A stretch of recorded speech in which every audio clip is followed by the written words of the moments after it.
乗り越えて虹にたどり着こう。人生不如意的事情十之八九。It means that out of 10 things, maybe 8 or 9 things are not what you expect or are very difficult and you need to overcome them. I look at them as lessons. Maybe one day we will become really superhuman for overcoming all these lessons that life throws to us.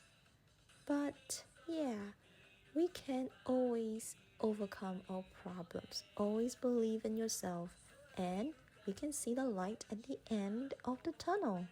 And then we can see the rainbow. So let's work hard, everybody. Follow me for more.